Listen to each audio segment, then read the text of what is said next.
Bienvenidos al canal de YouTube de Ediciones Rodio. Aquí encontrarás vídeos especializados en cada tema. Si te gusta nuestro contenido, no olvides suscribirte, darle a me gusta y comentar tu experiencia. Gracias por elegirnos en tu camino hacia el éxito. Recuerda que nuestros temarios también están disponibles en formato digital y papel. Para cualquier duda puedes escribirnos a info@edicionesrodio.com. Maestros de Audición y Lenguaje. Volumen 1. Tema 8. Bases anatómicas, fisiológicas y neurológicas del lenguaje. Procesos de codificación y decodificación lingüística. Descripción y análisis de los componentes del lenguaje. Introducción. Entendemos por alumnado que presenta necesidades educativas especiales, aquel que requiere, por un periodo de su escolarización o a lo largo de toda ella, determinados apoyos y atenciones educativas específicas derivadas de discapacidad o trastornos graves de conducta. Muchos de estos alumnos y alumnas presentan dificultades en el desarrollo de la competencia comunicativa. Ley Orgánica 3/2020, de 29 de diciembre, por la que se modifica la Ley Orgánica 2/2006, de 3 de mayo, de Educación, establece que la escolarización del alumnado que presenta necesidades educativas especiales se regirá por los principios de normalización e inclusión y asegurará su no discriminación y la igualdad efectiva en el acceso al sistema educativo, siendo la herramienta de acceso para muchos de los alumnos y alumnas con necesidades, la comunicación y el lenguaje. Estas dificultades en el lenguaje y comunicación, especialmente del habla, tienen muchas ocasiones una base funcional y anatómica de los órganos que intervienen en estos procesos. En la dimensión expresiva y receptiva del lenguaje intervienen diferentes órganos, contribuyendo cada uno de ellos al desarrollo de sus respectivas funciones en el conjunto comunicativo. El conocimiento anatómico y funcional de estos permitirá, al especialista en audición y lenguaje, centrar las dificultades y necesidades, para de esta forma ajustar las respuestas educativas y las estrategias de intervención.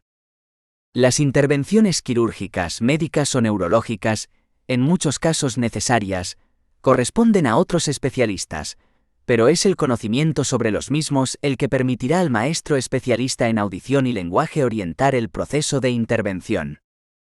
Le corresponde a él la intervención en el contexto educativo, incidiendo sobre los componentes del lenguaje. Sus niveles y las relaciones que establecen todos los elementos que de ellos forman parte, serán objetos prioritarios en todos los procesos de intervención educativa que conllevan la atención a las necesidades de los alumnos. Un amplio conocimiento de los mismos facilitará el desarrollo de procesos de evaluación, diseño y desarrollo del currículo, y facilitará los criterios de adaptación a nivel de centro, aula y alumnado. 2. Bases anatómicas, fisiológicas y neurológicas del lenguaje. A. Bases anatómicas y fisiológicas. Los sonidos representan el soporte material del lenguaje oral. Para poder articularlos es indispensable que entren en actividad varios órganos, de la respiración, de la fonación y de la articulación. Estos órganos están tan íntimamente ligados en la función del lenguaje, que cualquier alteración en uno de ellos repercute en los otros. La fisiología del habla se describe más claramente si nos referimos a ella al mismo tiempo que describimos la anatomía de los órganos que intervienen. Para empezar, es mejor hacer una consideración del aparato vocal u órganos vocales, esto es, aquellas partes del cuerpo que intervienen en la producción del habla como una totalidad.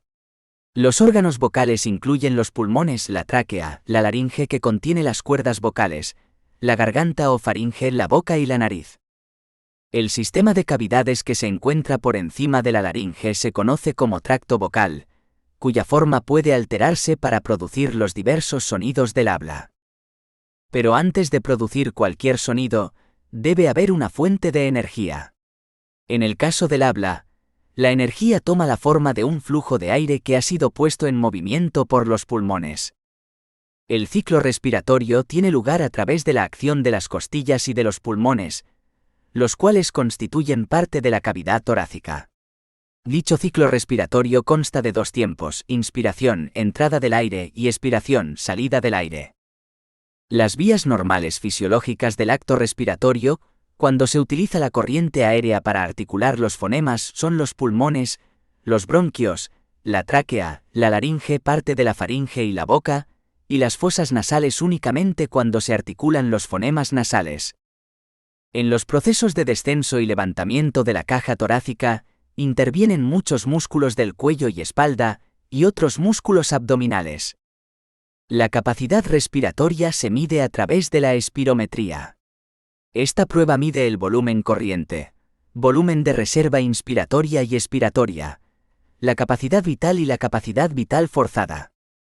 En cuanto a la fonación, podemos decir que es un acto que se produce en la laringe y consiste en el paso de la corriente de aire a través de las cuerdas vocales, produciendo la vibración de estas. Anatomía: aparato fonador. El fluido de aire de los pulmones es normalmente inaudible. Se hace audible cuando es interferido en su viaje de salida, haciendo que las moléculas de aire vibren rápidamente. El primer lugar donde tiene lugar esta interferencia es en la laringe. La laringe o caja de voz es una cubierta de músculo y cartílago, de unos 8 por 5 centímetros, que resulta más notable de frente, en la protuberancia de la garganta conocida como cartílago tiroides, vulgo, nuez. Sus funciones son tanto biológicas como lingüísticas. En su función biológica actúa como válvula de cierre de los pulmones para evitar que una materia extraña se introduzca en la tráquea. En cuanto a su función lingüística, interviene en la producción de varios tipos de sonidos, dependiendo del modo de acción de las cuerdas vocales. La laringe tiene forma de pirámide triangular truncada. Está constituida básicamente por 9 cartílagos, entre los que destacamos 3 por la importancia de su función: el tiroides, el cricoides y la epiglotis, que ayuda a cubrir la tráquea en el proceso de deglución. Los otros 6 forman 3 pares: el par aritenoides, el corniculado y el cuneiforme. Los cartílagos conectan entre sí en uniones, en torno a las cuales se mueven para responder a las presiones de los distintos músculos y ligamentos con los cuales están conectados. Las cuerdas vocales son 2 pliegues musculares, y el espacio que queda entre ellos se conoce como glotis. Por encima está la zona supraglótica y por debajo la infraglótica. En la zona glótica es donde se produce el sonido. Justo encima de las cuerdas vocales existe un segundo par de pliegues, conocidos como las cuerdas vocales falsas o pliegues vestibulares, que no parecen intervenir en el habla. Los músculos de la laringe se dividen en 2 tipos: extrínsecos, que provienen de fuera de la laringe y cuya misión principal es mover la laringe en su totalidad arriba y abajo, e intrínsecos, que empiezan y acaban en la laringe y tienen como función colaborar en el proceso de contracción de las cuerdas vocales. Desde un punto de vista fisiológico, el modo como actúan exactamente las cuerdas vocales todavía hoy no está totalmente comprendido. La teoría más comúnmente aceptada mantiene que la vibración de las cuerdas vocales es una reacción que se produce como consecuencia de sus propiedades elásticas y la presión del aire que interviene. Las cuerdas vocales tienen varias funciones. Su principal misión en el habla es vibrar de tal manera que se produzca voz, proceso de fonación. Las cuerdas vocales son muy perfectas. Tienen la capacidad de que pueden aumentar tanto el grosor como la tensión de la cuerda a través de los músculos de la laringe. Fuente: Manual de Logopedia Escolar. Gallardo y Gallego. Aljibe, 2006. Para que el sonido se produzca es preciso que la corriente de aire tenga una presión suficiente para separar las cuerdas vocales de su posición de descanso. Que el orificio glótico esté suficientemente cerrado, es decir, que las cuerdas vocales se aproximen, dejando un estrecho pasaje al aire. Que las cuerdas vocales estén tensas. Por encima de la laringe, la corriente de aire es modificada por las formas que asume el tracto vocal. 3 cavidades actúan como resonantes de la cualidad de voz producida en la laringe: la cavidad laríngea, la cavidad oral y la cavidad nasal. Los movimientos que tienen lugar en la modificación de la corriente de aire en estas cavidades es lo que se llama articulación. Se distinguen 2 tipos de articuladores: Activos. Son las partes móviles del tracto vocal. Lengua. Labio. Maxilar inferior. Órganos bucoarticuladores, fuente. Manual de Logopedia Escolar. Gallardo y Gallego, Aljibe, 2006. Pasivos. No pueden moverse, pero proporcionan puntos de referencia a los activos. Dientes superiores. Cielo del paladar. La lengua y el paladar blando son de mucha importancia. La lengua es el órgano de articulación que está más implicado en la producción de sonidos. Consiste en un músculo extremadamente móvil, cubierto por una membrana mucosa. Las principales áreas funcionales que generalmente se reconocen son ápice, parte anterior, mediana y posterior y el surco central. El paladar blando o velo del paladar es la extensión posterior móvil del paladar duro y termina en la úvula. Durante la respiración normal, la boca está en su posición descendida, el aire entra y sale por la nariz. Para la producción de la mayoría de los sonidos, el paladar blando está elevado, cerrando la parte superior de la faringe, permitiendo así que se produzcan dichos sonidos. Los otros articuladores activos del tracto vocal son los labios, un par de pliegues carnosos utilizados tanto para la expresión de los sentimientos como para el habla. La mandíbula. Sus movimientos intervienen más en procesos de masticación que en el habla. Dentro de los órganos debemos hacer referencia a los dientes, ya que muchas consonantes y vocales los utilizan como parte de sus bases articulatorias, y es considerable la cantidad de mala articulación que puede resultar de cualquier mal alineamiento o deficiencia en su número. B. Órgano de la audición.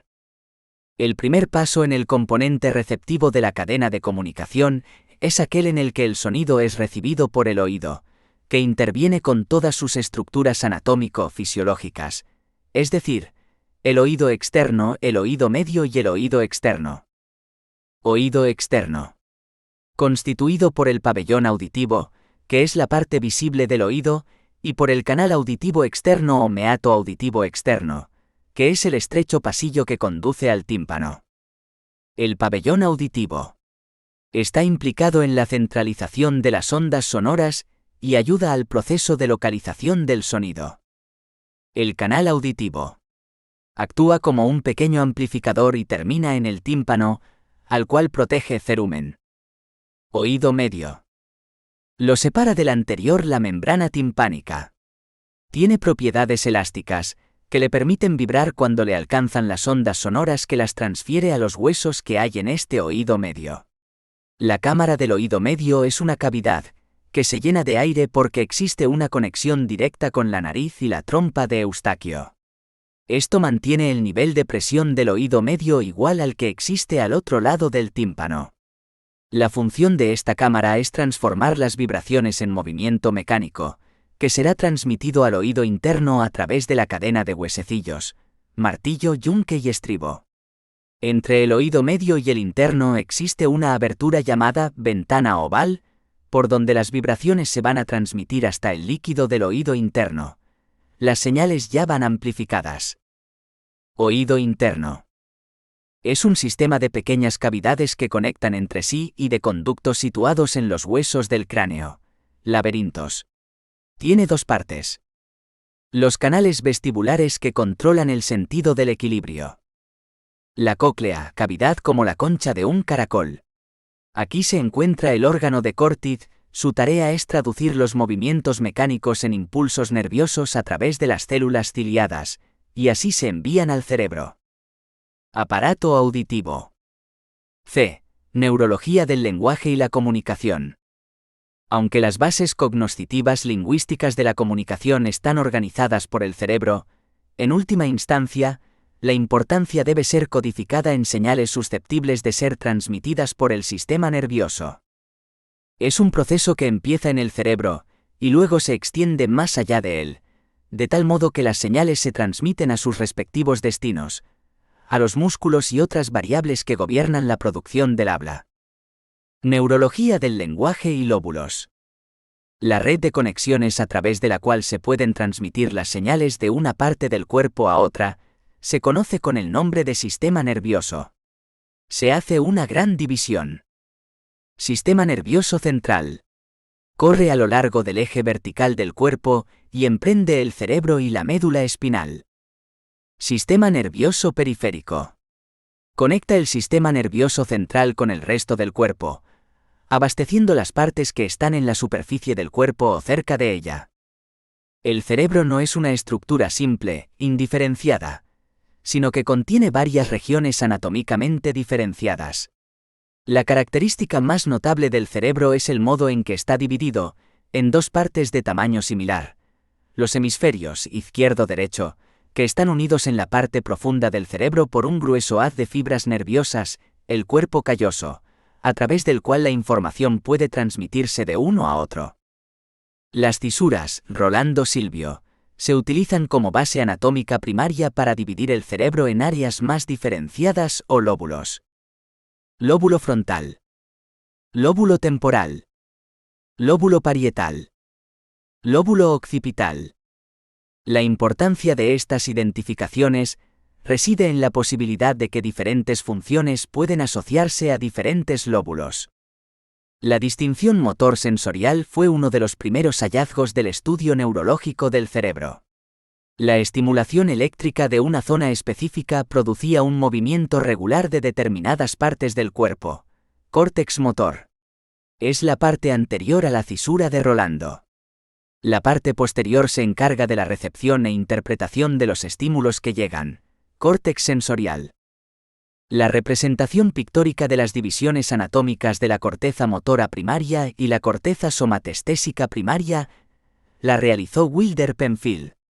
El homúnculo cortical es una representación visual del concepto el cuerpo dentro del cerebro. Se han propuesto localizaciones similares de funciones para otros lóbulos y partes del cerebro. Desde el punto de vista lingüístico, es importante observar las áreas involucradas en el habla. Carl Brodmann hizo una clasificación detallada de áreas corticales basadas en las diferencias celulares observables. Existe, por tanto, un rango de desórdenes que pueden asociarse casi directamente con la lesión de áreas específicas del cerebro. Área de Broca y cisura de Rolando. La idea de que un área determinada pueda relacionarse con una actividad o función concreta se conoce como teoría de la localización cerebral. Las propuestas de esta teoría han sido polémicas durante tiempo. Afirma que existe una relación uno a uno entre las áreas anatómicas del cerebro y su función en el cuerpo. Broca. Esta teoría, al centrarse en el área superficial del cerebro, ignoraba la posibilidad de que a un nivel más profundo, subcortical, pudieran existir asociaciones entre un área y otra y quizá entre hemisferios. Más tarde aparecerán otras teorías, como la teoría holística, la cual sostiene que ciertas áreas del cerebro están primariamente relacionadas con una función concreta, pero esto debe verse en el contexto del cerebro como totalidad. No descarta que en algunas circunstancias, otras áreas lleguen a relacionarse con dicha función o incluso a asumirla totalmente. Se sigue hablando del área de Broca, de su importancia, pero no es sostenible que la única función de esta área sea el habla, ni que el habla no pueda estar mediatizada por otras zonas cerebrales. Para los estudios sobre la estructura interna del cerebro, hay tres técnicas. Electroencefalia EEG, por la que podemos observar la actividad cerebral. Operación. Con anestesia local se excita al córtex y se pregunta al paciente los resultados. Estimulación eléctrica. Observar la conducta del paciente después de la lesión. 3. Procesos de codificación y decodificación lingüística. Las formas en que podemos comunicarnos las personas son múltiples, pero el principal sistema de código preestablecido en la comunicación humana es el lenguaje basado en los signos lingüísticos. Procesos de codificación y decodificación lingüística. El elemento esencial del lenguaje es la palabra, que es la encargada de codificar nuestra experiencia. Las palabras designan cosas, acciones y relaciones. La codificación es la expresión del mensaje. En el proceso de la comunicación, el emisor es el encargado de la codificación del mensaje. Pone en correspondencia ciertos significados con los significantes de un determinado código. La codificación se basa en operaciones intelectuales, en las cuales se pueden distinguir dos etapas. Consciente. Etapa donde se van relacionando elemento con elemento, y que implica actividades cognitivas fundamentalmente de percepción y memoria. Menos consciente. Aparece como más compleja, y se da cuando estas operaciones se hacen inmediata y automáticamente, diluyéndose la frontera entre significante y significado. Lenguaje verbal oral. Para que se dé comunicación también será imprescindible que exista un receptor, además del emisor, y la unión entre estos dos elementos será el canal o medio por donde va a circular el mensaje que puede llegar al otro de forma clara o no. El receptor es el que decodifica el mensaje. La decodificación es el proceso de análisis e interpretación del mensaje codificado por el emisor. Recepción del mensaje. Hay una codificación y transmisión neurológica. El mensaje se codifica en señales susceptibles de ser transmitidas a lo largo del sistema nervioso. Luego las señales neurológicas se traducen en señales fisiológicas que controlan los músculos que participan en el proceso de comunicación. Es en el aspecto de la recepción del proceso en el cual las señales tienen que ser percibidas y decodificadas. Aquí el paso anatómico conlleva la oreja y, a veces, el ojo o la mano. El paso fisiológico supone la traducción de estas señales en movimientos mecánicos que se traducen en impulsos nerviosos, etapa neurológica, de decodificación que alcanzan el cerebro de las zonas de representación verbal. En este punto, fin de la decodificación, se produce la captación del mensaje o del pensamiento codificado por el emisor. Se cree que el emisor codifica el lenguaje primero en unidades pequeñas, para después extraer reglas, esquemas y representaciones existentes en su comunidad asociándolos a sonidos, los cuales el niño repite y a la vez le son modificados por los receptores de su mensaje, asociando a cada sonido una imagen, un contexto, etc. La decodificación es la interpretación de lo que realmente se oye, y en esto influyen el interés que se tenga, la capacidad auditiva necesaria, el conocimiento de ese mismo código, el nivel intelectual y cultural y las expectativas que tengamos con referencia a ese mensaje. 4. Descripción y análisis de los componentes del lenguaje. Describir y analizar la conducta de un paciente exige que el maestro de audición y lenguaje conozca las características principales del modelo lingüístico. En este modelo se hace distinción inicial entre la idea de estructura del lenguaje y el uso del lenguaje.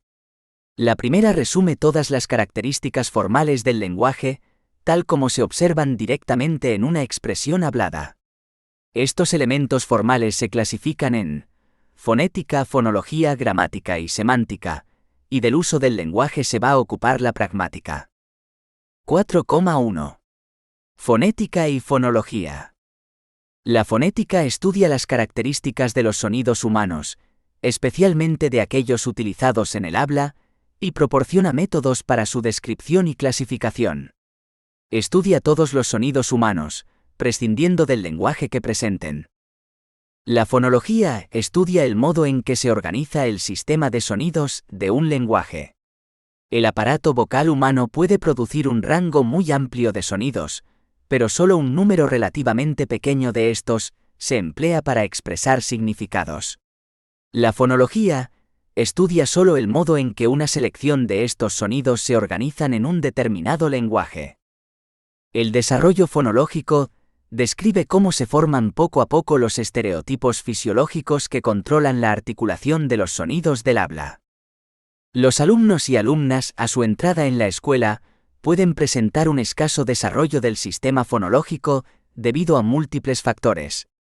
Van a necesitar estimulación de su sistema fonológico a través de ejercicios que desarrollen su conciencia fonológica, reconociendo y reproduciendo sonidos de los fonemas de su lengua, y a través de ejercicios motores básicos como las praxias bucoarticulatorias, labios, mejillas, lengua. En el desarrollo fonológico hay que tener en cuenta: desarrollo de sonidos vocálicos, desarrollo de sonidos consonánticos. Según Wednall y Fry, En el desarrollo fonológico del niño existe un orden de adquisición de los fonemas. Primero, fonemas vocálicos. Segundo, fonema. Tercero, fonema D. Cuarto, fonema P, B, T y N. Quinto, fonema K, R, F, L y R. Según la escala de Yesey, a los 5 años del alumno A debe tener consolidada la articulación de los sonidos, aunque el fonema R se puede considerar más próximo hacia los 6 a 7 años. Las diferencias individuales pueden ser debidas a factores neurológicos, biológicos y ambientales o culturales. 4.1.1. Criterios en la clasificación de los sonidos. La clasificación de los sonidos se realiza en fonética según criterios diferentes. Por el punto de articulación. Labiales. En la articulación intervienen los labios. Fonemas P, B y T. Alveolares. En la articulación, la lengua se apoya en los alvéolos. Fonemas N, L, R y velares. En la articulación la lengua se retrasa hasta el paladar blando o velo del paladar. Fonemas K y J. Interdentales. En la articulación la lengua sale entre los dientes. Fonemas C y O. Labiodentales. En la articulación, los dientes superiores se apoyan en el labio inferior. Fonema F. Palatales. En la articulación, la lengua se apoya en el paladar duro. Fonemas C y N y T. Por el modo de articulación. Oclusivos. En la articulación, algún órgano interrumpe por algunos momentos la salida del aire. Consta de un momento implosivo y otro explosivo. Fonemas P, T, K. Fricativos. En la articulación en ningún momento se interrumpe la salida del aire, que pasa por un canal estrecho. Fonemas F, O, T y J. Los fonemas B, D y T pueden ser unas veces oclusivos y otras fricativos. Africados. En la articulación estos sonidos presentan una oclusión, pero su segunda parte es fricativa. Fonema C. Laterales. En la articulación, el aire sale por los lados de la boca mientras la lengua se sitúa en el centro. Fonemas L y T. Vibrantes. En la articulación se producen salidas intermitentes del aire. Si se produce una sola vibración. Fonema R. Si se produce más de una vibración. Fonema QR. Por las cuerdas vocales. Sonoros. Vibración de las cuerdas vocales. Sordos. Ausencia de vibración de las cuerdas vocales. Por el canal de salida del aire. Orales. La salida de aire se realiza de forma exclusiva por la boca. Nasales. La salida de aire se realiza por la boca y fosas nasales. 4.1.2. Clasificación de los fonemas. Ateniéndonos a los rasgos de los sonidos antes descritos, podemos clasificar los fonemas de la siguiente manera. Fonemas consonánticos. Fonema P. Oral labial oclusivo sordo. Fonema T. Oral dental oclusivo sordo. Fonema K. Oral velar oclusivo sordo. Fonema B. Oral labial oclusivo sonoro. Fonema D.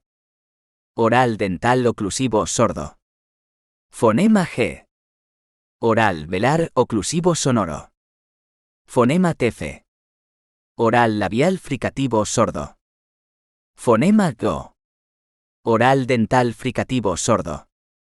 Fonema X. Oral velar fricativo sordo. Fonema C. Oral palatal africado sordo. Fonema I. Oral palatal central sonoro. Fonema tele. Oral alveolar lateral sonoro. Fonema. Oral palatal lateral sonoro. Fonema. Nasal labial sonoro. Fonema quene. Nasal alveolar sonoro. Fonema N. Nasal palatal sonoro. Fonema QR. Oral alveolar vibrante simple sonoro. Fonema QR. Oral alveolar vibrante múltiple sonoro. Fonema. Oral alveolar fricativo sordo. Fonemas vocálicos. Fonema A. Abertura máxima, localización central. Fonema E. Abertura media, localización anterior. Fonema I. Abertura mínima, localización anterior. Fonema LO. Abertura media, localización posterior. Fonema U. Abertura mínima, localización posterior. 4,2. Gramática. Los fonemas se combinan para producir unidades de un nivel superior que tienen significado. Palabra. La gramática es la ciencia que estudia la estructura interna de las palabras y el modo en que se combinan para dar lugar a unidades mayores. Oraciones, proposiciones. Las dos partes de esta definición a veces se resumen en encabezamientos diferentes. El estudio de la estructura de la palabra se denomina morfología y el de la estructura de la oración sintaxis. Se pueden considerar las siguientes nociones básicas dentro de la gramática, modelo de gramática de Kirk. Oración, cláusula, sintagma, palabra y morfema. Desde un punto de vista clínico, cada una de estas nociones tiene considerable importancia. Es posible analizar la capacidad gramatical de un sujeto en términos de si sus problemas están localizados primariamente en el nivel de la palabra, del sintagma, y determinar además sus patrones de preferencia. La estructura léxico-gramatical se rige por el orden de las palabras en los enunciados, por la composición de estas y por las modificaciones de raíz que puedan darse. Según Dan Slobin, el comienzo de la gramática gravitaría sobre los 18 meses en el niño. Se inicia con la palabra frase, holofrase, y más tarde aparecen las dos palabras frase. Algunos autores no comparten la idea de que ya exista estructura gramatical. Luego el niño pasa a una estructura o construcción jerárquica y realiza regularizaciones y transformaciones. Para que los niños desarrollen una buena gramática hay que hablarles con oraciones cortas, pero con significado completo, separadas por pausas. Debemos tener en cuenta siempre los errores típicos de los niños y enseñarles un modelo de oraciones para que lo realicen correctamente. 4,3. Semántica. La semántica es el estudio del modo en que el significado se organiza en el lenguaje. Hay ciertamente muchos tipos de relaciones de significado entre las mismas palabras de una lengua. Antónimos, sinónimos. El principal punto de interés del análisis semántico es determinar la estructura del léxico de una lengua. Pero en un sentido más amplio, existen más aspectos relacionados con la semántica.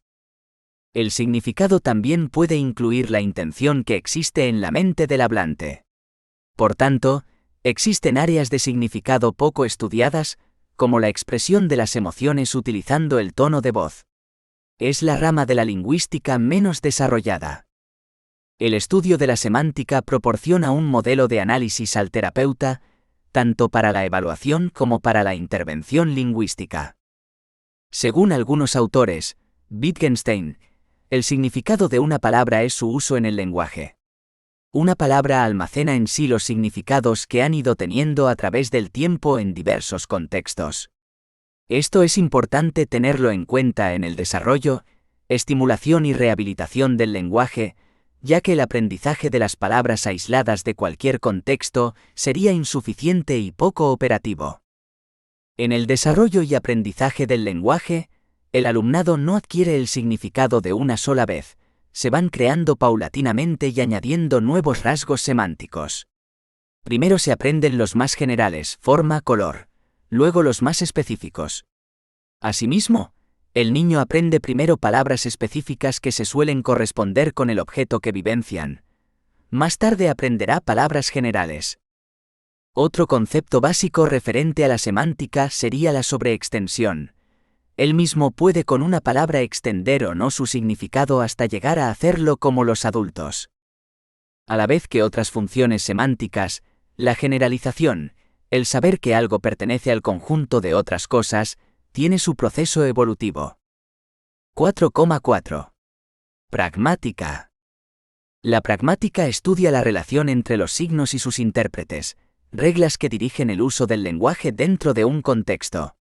Se refiere a los usos comunicativos del lenguaje, que supone la selección de conductas social y cognitivamente determinadas, de acuerdo con las finalidades del que habla y del contexto de las situaciones.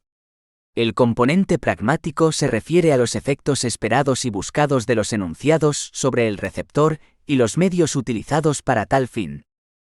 El desarrollo histórico de la pragmática ha dado lugar a diversas explicaciones de aspectos parciales del uso del lenguaje, complementarias entre sí. Las diversas teorías resultantes se refieren solo a aspectos parciales, por lo que un estudio completo de todos ellos puede requerir el análisis de varios de esos enfoques. Entre los más relevantes encontramos: teoría de los actos de habla desearle. Explica cómo se producen ciertos malentendidos e identifica algunos supuestos que permiten explicar por qué oraciones con formas gramaticales diferentes tienen aproximadamente el mismo sentido pragmático. Teoría de la relevancia de Sperber y Wilson. A través de un esquema semiformal, explica cómo los hablantes hacen deducciones e inferencias a partir de lo que se va diciendo en una conversación o interacción lingüística para ir creando un contexto lingüístico en el que interpretar debidamente los siguientes enunciados. Principio de cooperación de Grice. Estudia cómo los participantes en una interacción usan ciertos principios tácitos que facilitan la inferencia e interpretación de lo que se dice. Teoría de la argumentación de Anscombe y Ducrot. Analiza los elementos lingüísticos asociados al razonamiento informal. Observa cómo los argumentos y las conclusiones son introducidos en una discusión y establece lo que es un argumento típico pragmáticamente pertinente, aunque no estrictamente lógico. 5. Conclusión. Es imprescindible el conocimiento de los aspectos anatómicos, fisiológicos y neurológicos de todos los órganos que intervienen en el proceso de comunicación. La posible afectación de cada uno de ellos determinará la presencia de unas u otras necesidades educativas. Además, los métodos y estrategias de intervención quedarán condicionados por estos órganos, así como otras intervenciones diferentes a las educativas que sean precisas llevar a cabo. La comunicación lingüística, entendida esta como un proceso de codificación y decodificación, será otro de los centros de atención de los maestros de audición y lenguaje. La comprensión de estos procesos nos ayudará a centrar las necesidades y las medidas de atención que emprendamos. La variabilidad de dificultades que se pueden presentar en el lenguaje hace necesario el estudio de las características formales y funcionales del lenguaje.